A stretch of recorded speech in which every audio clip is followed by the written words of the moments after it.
Bismillahirrahmanirrahim.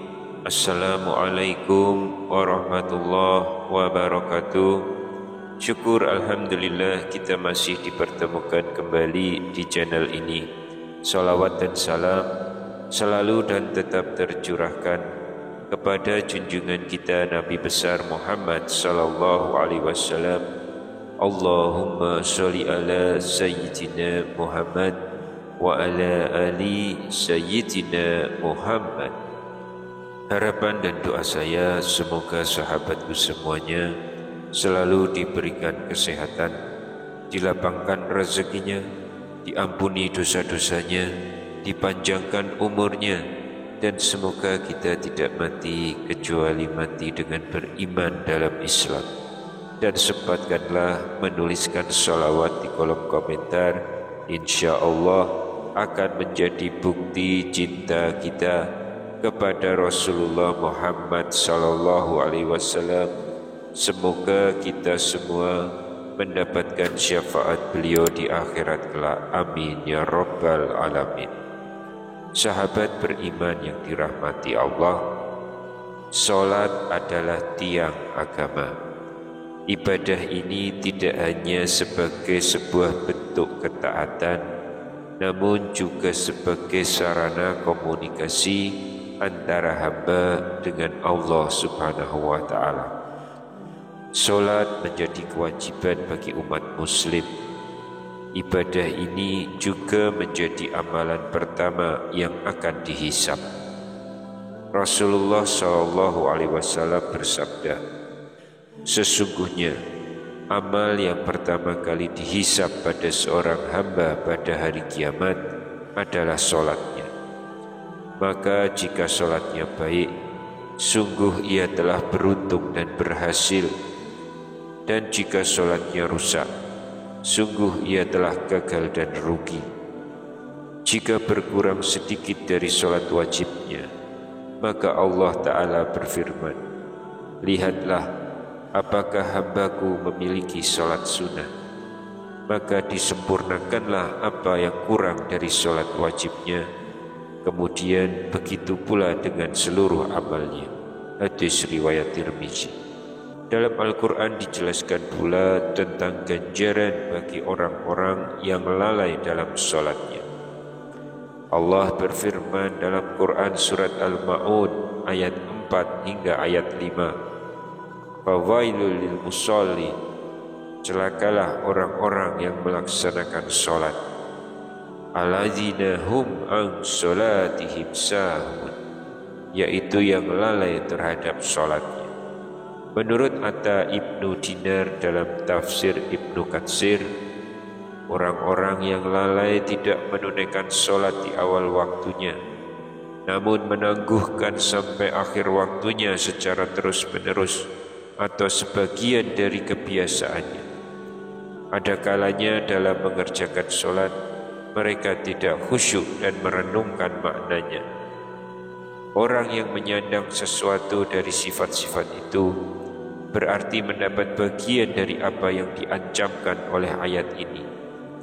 Mereka yang menyandang semua sifat tersebut berarti telah sempurnalah baginya bagiannya, dan jadilah dia seorang munafik dalam amal perbuatannya. Dan ternyata ada sejumlah golongan orang yang ibadah solatnya tidak diterima Allah, padahal seperti yang sudah dijelaskan tadi, bahwa solat adalah amalan yang pertama kali diperhitungkan. Siapa saja yang termasuk ke dalam orang-orang tersebut? Sahabat berbahagia yang dirahmati Allah, ahli hadis Ibnu Hajar Al-Asqalani meriwayatkan sebuah hadis Nabi yang menyebutkan 10 jenis orang yang solatnya tidak diterima Allah Subhanahu wa Ta'ala.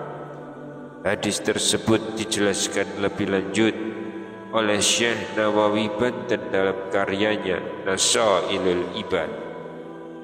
Berikut ini adalah kutipan pendek hadis Nabi perihal 10 jenis orang yang sholatnya tidak diterima Allah Subhanahu wa ta'ala. 10 orang yang sholatnya tidak diterima Allah Subhanahu wa ta'ala. Rasulullah menyebut satu persatu jenis orang yang sholatnya tidak diterima Allah Subhanahu wa ta'ala. Yang pertama, orang yang sholat sendiri tanpa membaca surat Al-Fatihah.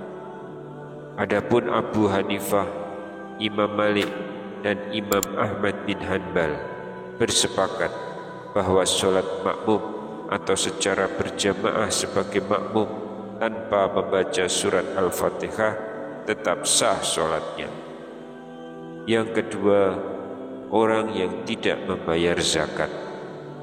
Orang dengan jenis ini yang dimaksud adalah orang yang tidak mengeluarkan harta yang wajib dizakati ke pihak yang berhak menerimanya. Yang ketiga, imam yang dibenci makmumnya. Syekh Nawawi Banten memperkuat hal ini dengan mengutip hadis Nabi yang lain. 3 orang yang amal sholat mereka tidak akan melewati telinga mereka, yaitu budak yang melarikan diri dari majikan, seorang istri yang bermalam dalam keadaan suami murka, dan seseorang yang mengimami suatu jamaah sementara mereka tidak menyukainya. Yang keempat, budak yang melarikan diri dari majikannya. Golongan ini berlaku bagi budak baik laki-laki dan perempuan yang minggat dari majikannya. Yang kelima, sholatnya seorang peminum khamar. Meminum khamar haram hukumnya. Rasulullah SAW bersabda, Allah melaknat, mengutuk khamar, peminumnya, penyajinya, pedagangnya, pembelinya, pemeras bahannya, penahan atau penyimpannya, pembawanya, dan penerimanya. Hadis riwayat Abu Dawud dan Ibnu Majah dari Ibnu Umar. Yang keenam, istri yang bermalam sementara suaminya tidak ridho kepadanya. Maksud dari golongan ini adalah seorang istri yang membiarkan suaminya marah karena tidak terpenuhi kebutuhannya, sementara dia meninggalkan tidur. Menurut Imam Al-Muzir, hal tersebut juga berlaku pada suami sebab tidak melakukan kewajibannya kepada istri.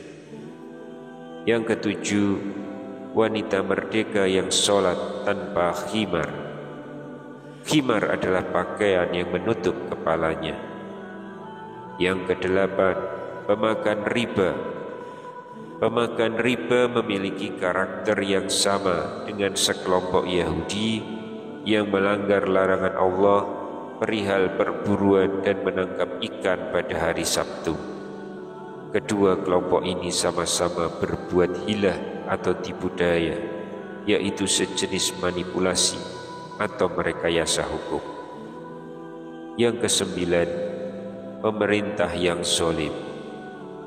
Dalam riwayat Abu Dzar radhiyallahu anhu, Rasulullah SAW bersabda, pemerintah kelak di hari kiamat dihadirkan.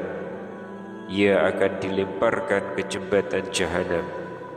Jembatan itu kemudian terguncang sehingga tidak ada persendian kecuali bergeser dari tempatnya.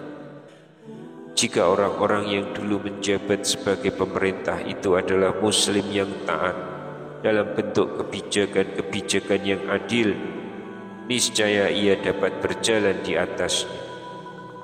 Tetapi jika ia mendurhakai Allah dengan kebijakan-kebijakan yang zalim, niscaya jembatan itu terkoyak hancur yang menyebabkannya jatuh ke jurang jahanam.